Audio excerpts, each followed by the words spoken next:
Good morning students. आज जो हम न्यू चैप्टर स्टार्ट करने वाले हैं उसका नाम क्या है? मानव निर्मित वस्तुएं।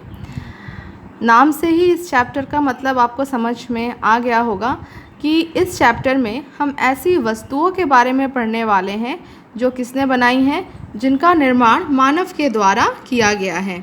तो मानव द्वारा बनाई हुई वस्तुओं को हम क्या बोलते हैं? मानव निर्मित वस्तुएं।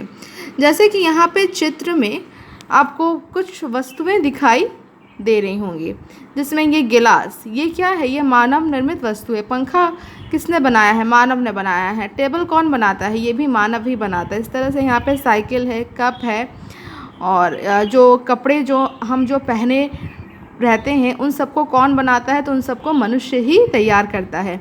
अब मनुष्य इन सब वस्तुओं को कैसे बनाता है, वो किन चीज़ों का इसको बनाने में उपयोग करता है, और साइंस का उसमें किस तरह से योगदान है, इन्हीं सब चीज़ों को हम इस चैप्टर में अब पढ़ेंगे। सबसे पहले मैं ये पूरी सारी लाइंस आप खुद भी पढ़ सकते हो, और इसमें उतना कुछ टफ चीज़ नहीं लिखा हुआ है जो कि आपको ना समझ में, लेकिन फिर भी इस पैराग्राफ में अगर आपको कोई ऐसी लाइन है जो नहीं समझ में आ रही है तो आप मुझे यूट्यूब पे आप मुझसे पूछ सकते हो।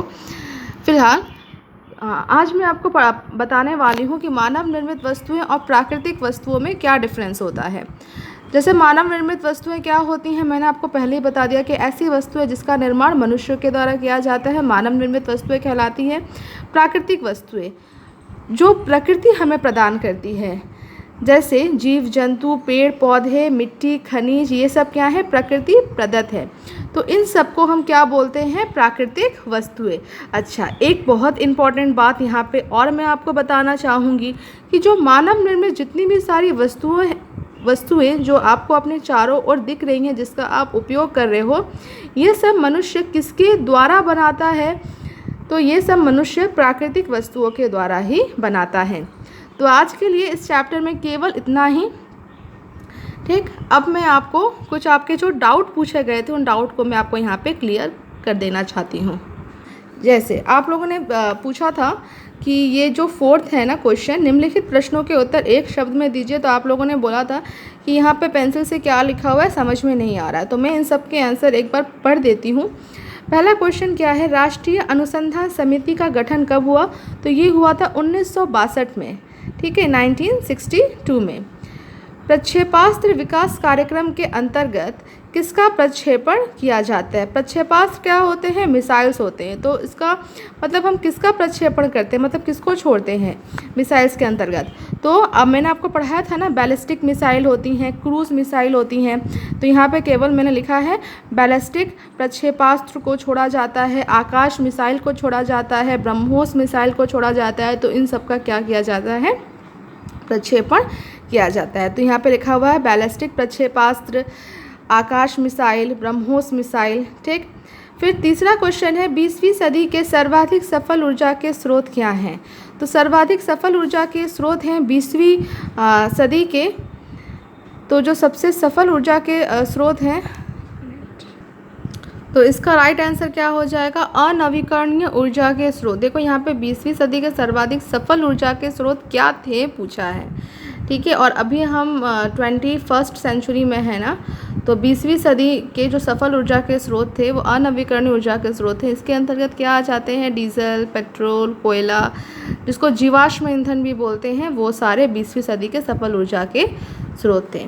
व्यापार एवं वाणिज्य की नवीनतम तकनीक कौन सी है? तो व्यापार एवं वाणिज्य की नवीनतम तकनीक है ई व्यवसाय, जिसको हम ई कॉमर्स भी बोलते हैं। ई व्यवसाय के अंतर्गत किसका उपयोग किया जाता है? तो आपने देखा होगा जो स्नैपडील, अमेज़ॉन हैं, वो सब क्या है? ई व्यवसाय कंपनियां हैं। NEGP की शुरुआत कब हुई थी? तो इसकी शुरुआत हुई थी 18 मई 2006 में। भूतापीय ऊर्जा किस प्रकार की ऊर्जा है? तो यह एक नवीकरणीय ऊर्जा है। इसरो का गठन कब हुआ था? तो 1969 को हुआ था, और इसरो का फुल फॉर्म क्या होता है? Indian Space Research Organisation. ठीक, तो आई होप आपको इन सब के आंसर अब क्लियर हो गए होंगे। अब है क्वेश्चन 3, निम्नलिखित के जोड़े बनाइए। तो आप ना सामने सामने लिखना, इस तरह से क्रॉस करके मत लिखना। वीडियो कॉन्फ्रेंसिंग ये क्या है? संचार के साधन है। ICT क्या है? शिक्षा के स्तर में सुधार इसका आंसर है। फिर IRS क्या है? तो भारतीय सुदूर संवेदना उपग्रह है। रक्षा एवं प्रतिरक्षा का विकल्प क्या होगा? तो DRDO होगा। DRDO का फुल फॉर्म क्या होता है? आप मुझे ज़रूर कमेंट करके बताना। भूरी क्रांति का संबंध किससे है? तो उर्वरक के क्षेत्र से है। 3G और 4G क्या है? ये सब संचार के साधन हैं। ICT योजना का आरंभ कब हुआ था? तो 2004 में हुआ था। स्नैपडील, फ्लिपकार्ट क्या है? ये ई-कॉमर्स कंपनियां हैं। व्यापार का अर्थ क्या है? क्रय और विक्रय है। Metro rail, bullet train, mono rail ये क्या है? परिवहन के नवीनतम साधन है। फिर आधुनिक संचार का माध्यम क्या है? इंटरनेट है। भारतीय अंतरिक्ष कार्यक्रम के जनक कौन है? डॉक्टर विक्रम साराभाई हैं। सूचना एवं संचार प्रौद्योगिकी का आरंभ कब हुआ? वर्ष 2004 में हुआ। ऊर्जा के नवीकरणीय स्रोत, इसमें से राइट ऑप्शन होगा सौर ऊर्जा। फिर यहाँ पे क्वेश्चन है ना कि विनिर्माण से आप क्या समझते हैं? सविस्तार समझाइए। तो कच्चे माल को मूल्यवान उत्पाद में परिवर्तित कर अधिक मात्रा में वस्तुओं के उत्पादन को विनिर्माण या वस्तु निर्माण कहते हैं। विनिर्माण के अंतर्गत हस्तकला से लेकर उच्च तकनीक तक बहुत सी मानवीय गतिविधियाँ आ जाती हैं, किंतु इसका उपयोग प्राय औद्योगिक उत्पादन के अर्थ में किया जाता है। इसमें कच्चा माल बड़े पैमाने पर तैयार माल में बदला जाता है। विनिर्माण से तैयार माल उपभोक्ताओं द्वारा उपयोग किया जाता है। विनिर्माण क्षेत्र रोजगार सृजन को बढ़ावा देने में काफ़ी हद तक सफल रहा। 6th क्वेश्चन क्या है? शिक्षा के क्षेत्र में ICT की क्या भूमिका है? तो शिक्षा के क्षेत्र में शिक्षा के स्तर को सुधारने के लिए ICT योजना को शुरू किया गया। इसके अंतर्गत छात्रों को मुख्यतः अपनी ICT कौशल क्षमता बढ़ाने और कंप्यूटर सहायक शिक्षण प्रक्रिया के माध्यम से सीखने के अवसर प्राप्त हुए। ICT शिक्षा के क्षेत्र में सहायक सामग्री के रूप में एक नई क्रांति है। यह योजना छात्रों को विभिन्न सामाजिक, आर्थिक, डिजिटल डिवाइस और अन्य भौगोलिक अवरोधों को पार करने का सेतु है। ई-गवर्नेंस क्या है? तो उसका आंसर भी यहाँ पे लिखा हुआ है। उसके बाद ई-गवर्नेंस के जीवन में क्या उपलब्धि है? तो उसका ये पूरा आंसर लिखा हुआ है। आपको समझ में आ रहा होगा, मैं उम्मीद करती हूँ, और ये 9th क्वेश्चन का आंसर है। अब यहाँ पे कुछ एक वर्क दिया हुआ है जो केवल आपको करना है अपनी समझ के अनुसार। आपको एक प्रोजेक्ट कार्य का यहाँ पे आपको क्या करना है? प्रोजेक्ट कार्य करना है। ये प्रोजेक्ट कार्य आप किसी भी तरह की कॉपी में, फाइल में कर सकते हो, या आपके पास पुरानी कॉपीज़ के अगर पेजेस बचे हुए हैं, उस पेजेस को आप अच्छे से स्टेपल करके बहुत सुंदर से बना के आप एक प्रोजेक्ट कॉपी तैयार कर सकते हो। आप एक न्यू कॉपी ख़रीद सकते हो, आप एक फ़ाइल बना सकते हो, कुछ जो भी। मैं आपको केवल ख़रीदने के लिए ही नहीं बोल रही हूँ। अगर आपके पास कुछ पहले से ही पेजेस अवेलेबल हैं, पुरानी कुछ कॉपीज़ बची हैं, उसके पेजेस हैं, आप उन सबको लेके उन सबको बहुत अच्छे से, क्योंकि आप घर में हो, आप अपनी कुछ क्रिएटिविटी को दिखाओ। और क्रिएटिविटी को दिखाते हुए आप क्या करोगे कि अंतरिक्ष प्रौद्योगिकी में विज्ञान के नवीनतम योगदानों के बारे में लिखिए। मतलब अंतरिक्ष में, स्पेस में किस तरह से साइंस ने अपना डेवलपमेंट किया है।